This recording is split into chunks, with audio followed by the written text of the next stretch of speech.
Sarah. Welcome to the Daily English Show. Today's guest is Sarah. She's from Rockhampton, which is in Queensland in Australia. I just looked it up in Wikipedia and I found this sentence. Rockhampton experiences over 300 days of sunshine each year. Isn't that amazing? 300 days. Wouldn't mind going there right now. I think I've just about had enough of winter. Anyway, Sarah spent the winter here in Niseko working and snowboarding. She's actually gone back to Australia now, but we caught up with her just before she left to do an interview. I asked her what kind of work she'd been doing in Niseko. I was working for the Samurai Bar and also Kabuki restaurant, and also doing some journalism for Powder Life. I did an article on Kuching cultural tours, and I was also doing the snow reports in the mornings.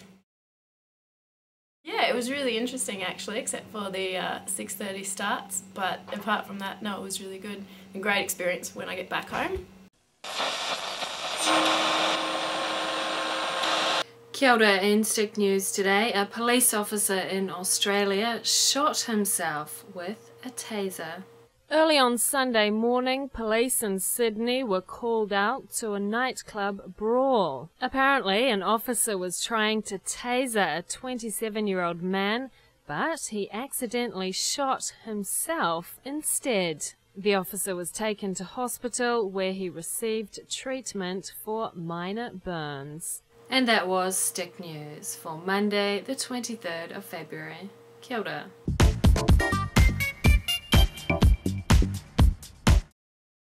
What do you do in Australia?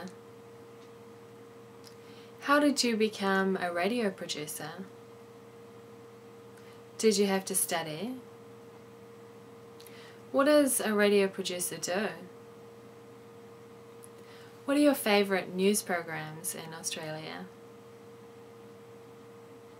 What's the most interesting story you've worked on so far? Why did you decide to be a teacher?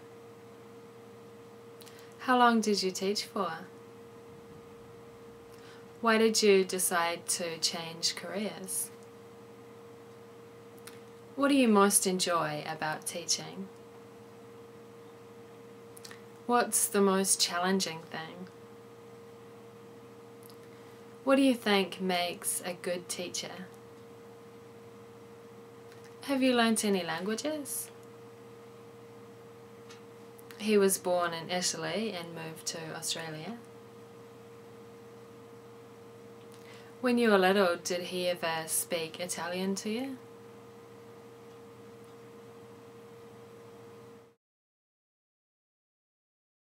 I'm a qualified high school teacher. I teach English and physical education, but I'm looking at getting into journalism. So at the moment I'm working as a radio producer for ABC Capricornia, which is one of the biggest radio stations in Australia, and hopefully getting back into that and more into television broadcast when I get home.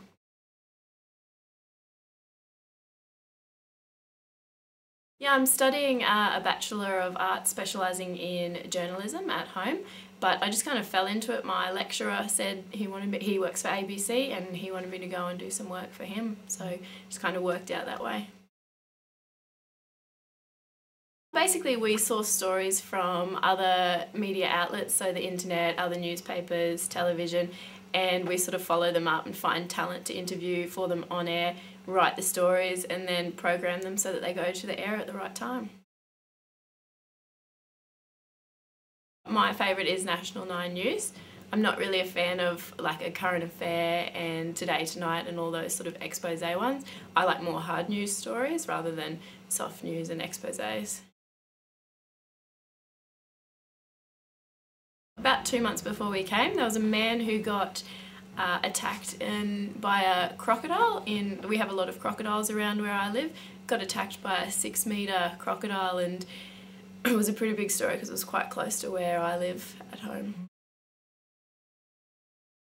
I had a really good English teacher when I was going through grade 11 and 12, and I've always been really interested in sport. I play a lot of tennis and a lot of netball, and just, yeah, something that I really wanted to do, and teaching was a way that I could play sport all day and get paid for it.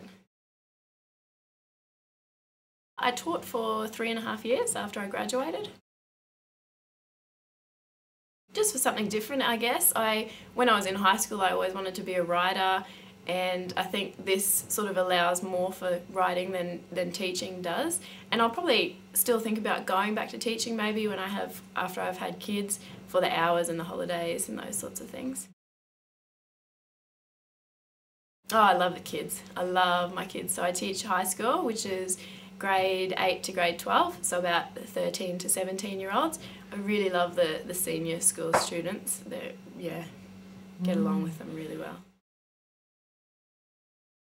I think the grade 9 to grade 10 girls who just are starting to develop that little bit of attitude and don't really want to talk to a younger female teacher. The boys are always quite good, but sometimes the girls are a little bit harder to deal with. I think patience is the main one, and also really caring about your students. If you don't really care, then they're not going to learn anything from you. But if you care and you put in the effort, then that's what makes a good teacher. My dad was Italian English, so I should know a lot more Italian than what I do, but I know a little bit of Italian and just a little bit of Japanese from being over here.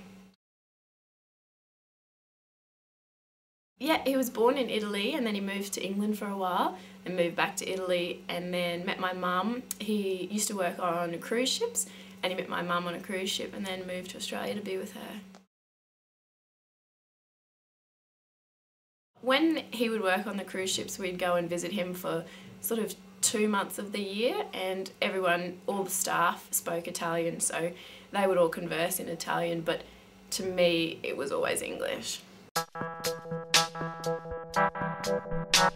True or false? Sarah doesn't have any teaching qualifications. False. Her favourite TV show is A Current Affair.